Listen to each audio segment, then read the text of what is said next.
Hello everyone. हमारा topic लोकतंत्र के सिद्धांत चल रहा था। हमने लोकतंत्र का पहला परंपरागत उदारवादी सिद्धांत देख लिया था। बाकी के हमारे 4 सिद्धांत बचे हुए हैं जो आज हम करेंगे। दूसरा सिद्धांत है लोकतंत्र का बहुलवादी सिद्धांत। दूसरा सिद्धांत क्या है? लोकतंत्र का बहुलवादी सिद्धांत। लोकतंत्र का बहुलवादी सिद्धांत।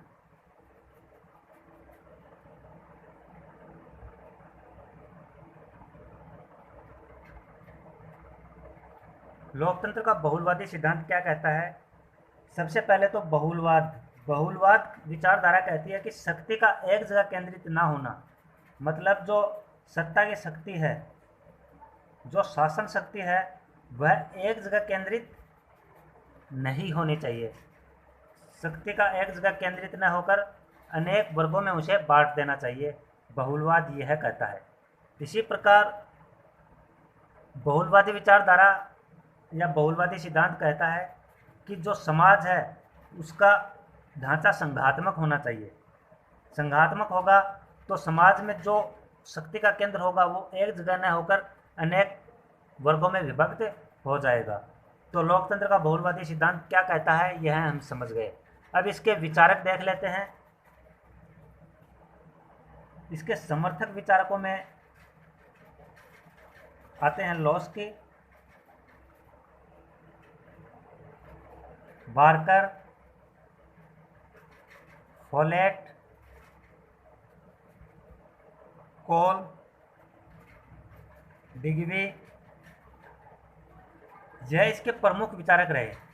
और द्वितीय विश्व युद्ध हुआ, उसके बाद द्वितीय विश्व युद्ध के बाद उत्पन्न परिस्थितियों को देखते हुए रॉबर्ट डहल नामक विद्वान, रॉबर्ट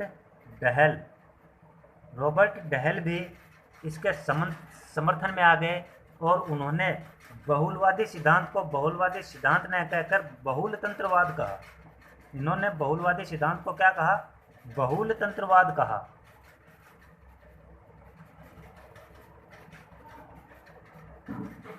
तो इस प्रकार आप समझ गए होंगे कि इसके समर्थक विचारक कौन कौन हैं। पहला है लॉस्की, उसके बाद अर्नेस्ट बार्कर, फिर मिस फोलेट, GDH कोल और डिग्बी। और इन सब के अलावा द्वितीय विश्व युद्ध के बाद जो परिस्थितियां उत्पन्न हुई उनको देखते हुए रॉबर्ट डहल भी इसके समर्थन में आए और इन्होंने इसको अन्य नाम दिया बहुलतंत्रवाद। ठीक है। अब है रॉबर्ट प्रिस्थस, एक विद्वान हुए हैं रॉबर्ट प्रिस्थस। उन्होंने बहुलवादी सिद्धांत के बारे में कहा है कि जो बहुलवादी सिद्धांत है वह एक सामाजिक राजनीतिक प्रणाली है जिसमें राज्य की शक्ति में अनेक निजी समूह है अपनी भागीदारी निभाते हैं। तो रॉबर्ट प्रिस्थस ने अपने विचार दिए हैं बहुलवादी सिद्धांत के पक्ष में। उन्होंने कहा है कि बहुलवादी सिद्धांत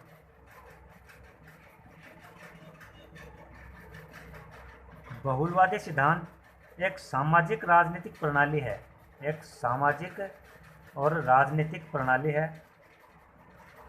सामाजिक राजनीतिक प्रणाली है जिसमें राज्य की शक्ति में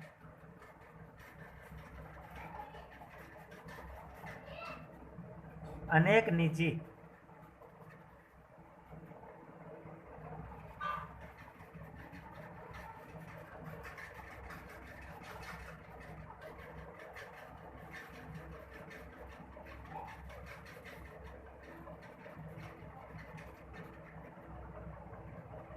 तो रॉबर्ट प्रिस्थस ने बहुलवादी सिद्धांत के बारे में अपने विचार देते हुए क्या कहा कि बहुलवादी सिद्धांत एक सामाजिक व राजनीतिक प्रणाली है जिसमें राज्य की शक्ति में अनेक निजी समूह अपनी भागीदारी निभाते हैं।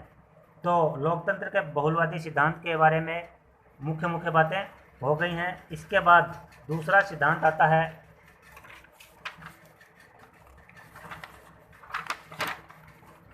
विशिष्ट वर्गीय सिद्धांत या अभिजन वर्गीय सिद्धांत। इसके बाद हमारा अगला सिद्धांत आता है विशिष्ट वर्गीय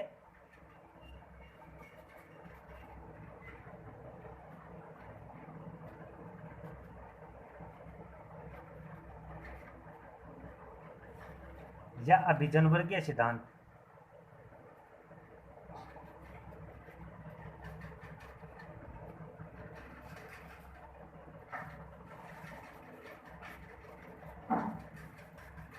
अब विशिष्ट वर्गीय और अभिजन वर्गीय सिद्धांत क्या है? सबसे पहले तो अभिजन वर्ग किसे कहते हैं? अभिजन वर्ग ऐसा वर्ग, कुछ विद्वानों का मानना है कि समाज में कुछ थोड़े से ही लोग होते हैं जिनके पास शासन करने की योग्यता होती है या योग्यता रखते हैं।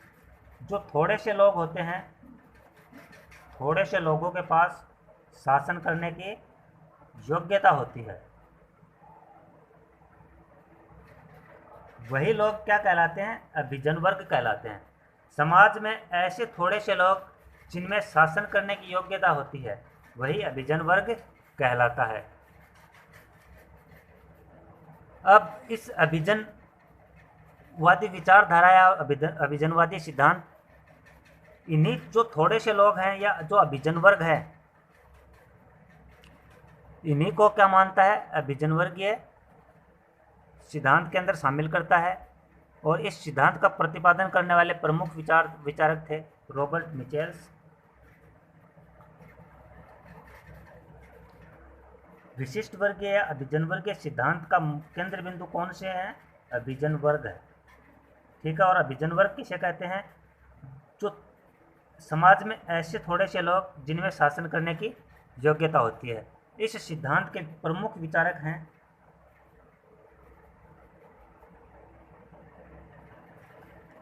रॉबर्ट मिचेल्स,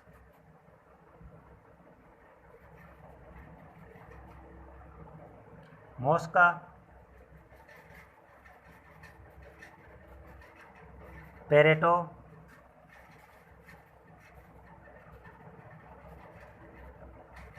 बर्नहम, सी राइट मिल।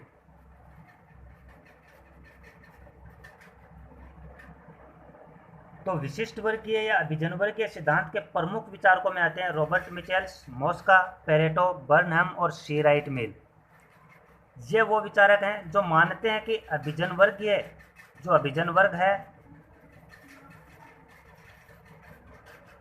उनके पास लोकतंत्र के इस सिद्धांत के अनुसार शासन करने की योग्यता है। रॉबर्ट मिचेल्स की एक पुस्तक है द पॉलिटिकल पार्टीज, और इसी में उन्होंने अभिजन वर्ग से संबंधित विचार दिए हैं। तो रॉबर्ट मिचेल्स की पुस्तक है the political parties, the political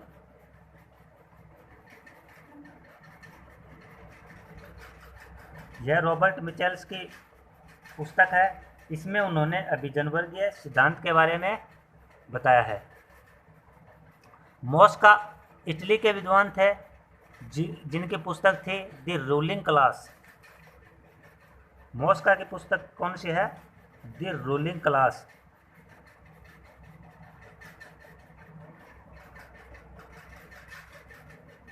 तो रॉबर्ट मिचेल्स ने द पॉलिटिकल पार्टी और मॉस्का ने द रूलिंग क्लास में अभिजन वर्गीय सिद्धांत का प्रतिपादन किया या अभिजन वर्गीय सिद्धांत के बारे में अपने विचार प्रस्तुत किए।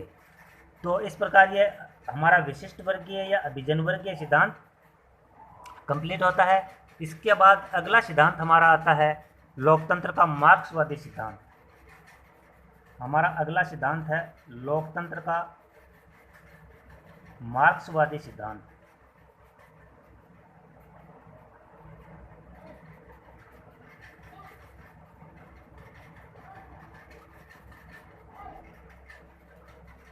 अगला हमारा सिद्धांत लोकतंत्र का मार्क्सवादी सिद्धांत है।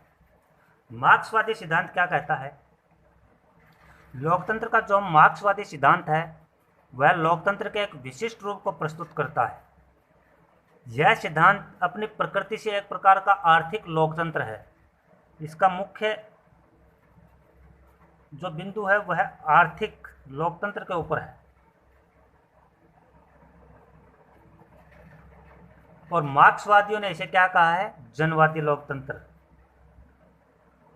इसका आधार आर्थिक लोकतंत्र है, लेकिन मार्क्सवादी इसे क्या मानते हैं? जनवादी लोकतंत्र मानते हैं। People's democracy. मार्क्सवाद में क्या कहा गया है कि उत्पादन के साधनों पर संपूर्ण समाज का अधिकार होना चाहिए या स्वामित्व होना चाहिए। मार्क्सवाद वर्ग विहीन समाज की कल्पना करता है। वर्ग विहीन समाज होना चाहिए मार्क्सवाद के अनुसार, और उत्पादन के साधनों पर किसी एक व्यक्ति का अधिकार न होकर संपूर्ण समाज का अधिकार होना चाहिए, ऐसा मानता है। इसके मूल विचारक थे कार्ल मार्क्स व फ्रेडरिक एंजल्स। मार्क्सवाद के प्रमुख विचारक थे कार्ल मार्क्स और एंजल्स। इसके प्रमुख विचारकों में आते हैं, इन्होंने मार्क्सवाद का प्रतिपादन किया।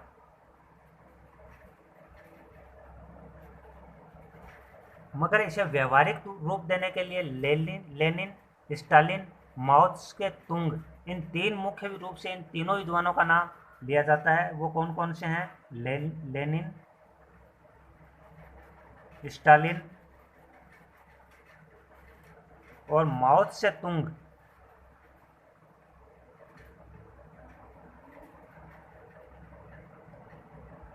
मार्क्सवाद का प्रतिपादन तो कार्ल मार्क्स व एंजल्स ने किया, लेकिन इसे व्यवहार में लाने का श्रेय दिया जाता है लेनिन, स्टालिन और माओ त्से तुंग को।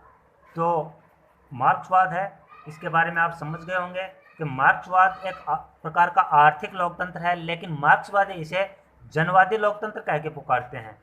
और मार्क्सवाद को व्यवहार में लाने का श्रेय किन किन को है? लेनिन, स्टालिन और माओ त्से तुंग को। और मार्क्सवाद का प्रतिपादन किया कार्ल मार्क्स व एंजल्स ने। और मार्क्सवाद मुख्य रूप से उत्पादन के जो साधन हैं उन पर संपूर्ण समाज का अधिकार होना चाहिए, ऐसा उनका मानना है कि समाज में किसी भी प्रकार का कोई भी वर्ग नहीं होना चाहिए। यह वर्ग विहीन समाज की कल्पना करता है, वर्ग विहीन समाज की कल्पना करता है। इसके बाद हमारा तीसरा जो सिद्धांत है वह पूरा हो गया है। इसके बाद आता है चौथा सिद्धांत। चौथा सिद्धांत है हमारा लोकतंत्र का समाजवादी सिद्धांत। लोकतंत्र का समाजवादी सिद्धांत।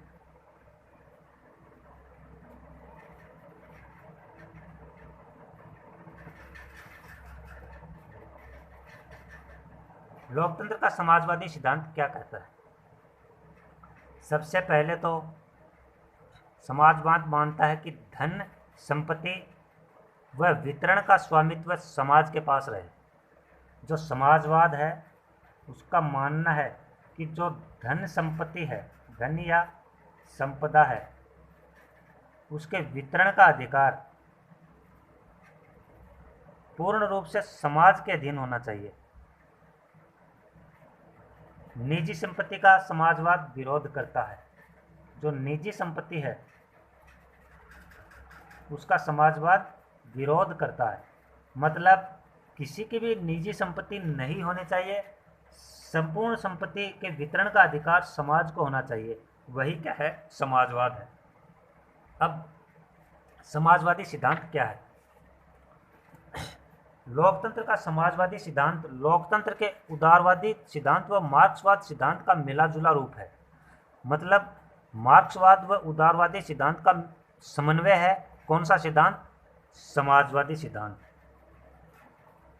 यह उदारवादी लोकतंत्र में निहित व्यक्ति की राजनीतिक स्वतंत्रता तथा मार्क्सवादी लोकतंत्र में निहित आर्थिक समानता के आदर्शों को एक साथ प्राप्त करना चाहता है। उदारवाद में क्या देखा था हमने? व्यक्ति की राजनीतिक स्वतंत्रता, व्यक्ति की राजनीतिक स्वतंत्रता देखी थी हमने। और मार्क्सवाद अभी अभी हमने देखा है आर्थिक समानता।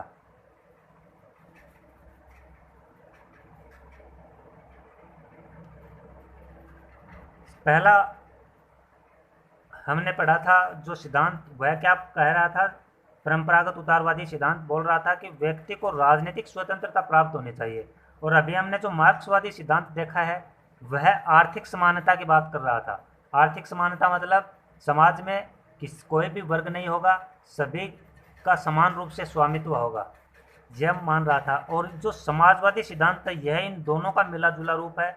और क्या बोल रहा है कि धन संपदा का वितरण समाज करेगा और निजी संपत्ति का यह विरोध करता है। तो किसी भी व्यक्ति के पास जब निजी संपत्ति नहीं होगी तो यह आर्थिक समानता हो गई। और व्यक्ति की राजनीतिक स्वतंत्रता, जब वितरण का अधिकार पूरे समाज के पास आ जाएगा तो वह व्यक्ति की राजनीतिक स्वतंत्रता हो गई। इसलिए यह दोनों के जो विचार हैं उनको एक साथ प्राप्त करना चाहता है। लोकतंत्र का समाजवादी सिद्धांत लोकतंत्र के जिस रूप पर बल देता है उसे लोकतांत्रिक समाजवाद कहते हैं। तो हम इस सिद्धांत को लोकतंत्र समाजवादी सिद्धांत को लोकतंत्र के समाजवादी सिद्धांत को हम लोकतांत्रिक समाजवाद भी बोल सकते हैं, लोकतांत्रिक समाजवाद भी बोल सकते हैं। तो इस प्रकार से हमने लोकतंत्र के समाजवादी सिद्धांत को देख लिया है और इसको हम अन्य क्या नाम दे सकते हैं, लोकतांत्रिक समाजवाद।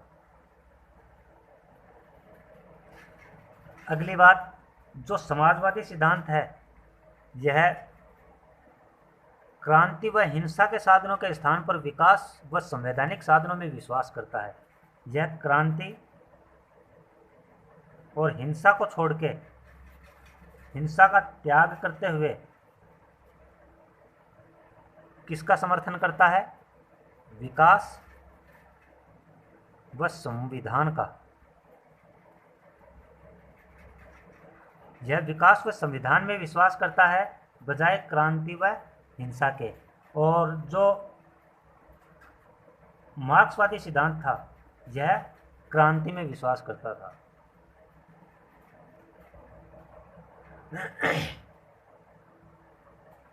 इस प्रकार हम इसमें मुख्य रूप से समझ सकते हैं कि जो लोकतंत्र का समाजवादी सिद्धांत है उसके द्वारा हम उसके माध्यम से व्यक्ति की राजनीतिक स्वतंत्रता की रक्षा कर सकते हैं और आर्थिक समानता के आदर्श को भी हम प्राप्त कर सकते हैं।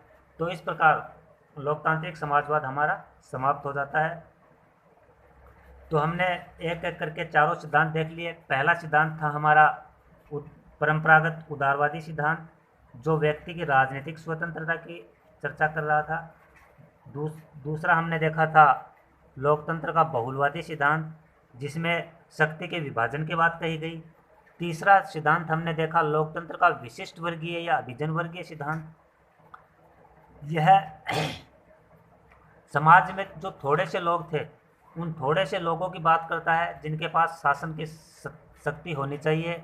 और चौथा सिद्धांत हमने देखा मार्क्सवाद जो उत्पादन के साधनों पर संपूर्ण समाज का प्रतिनिधित्व या स्वामित्व स्थापित करना चाहता है और वर्ग विहीन समाज की कल्पना करता है। और अंतिम हमने देखा समाजवादी सिद्धांत, लोकतंत्र का समाजवादी सिद्धांत जो उदारवादी सिद्धांत व मार्क्सवाद का मिला जुला रूप है और यह आर्थिक समानता व व्यक्ति की राजनीतिक स्वतंत्रता दोनों की स्थापना करना चाहता है। तो इस प्रकार हमने लोकतंत्र के सिद्धांत पढ़ लिए हैं। अब हम अगली क्लास में लोकतांत्रिक शासन के प्रकार देखेंगे। धन्यवाद।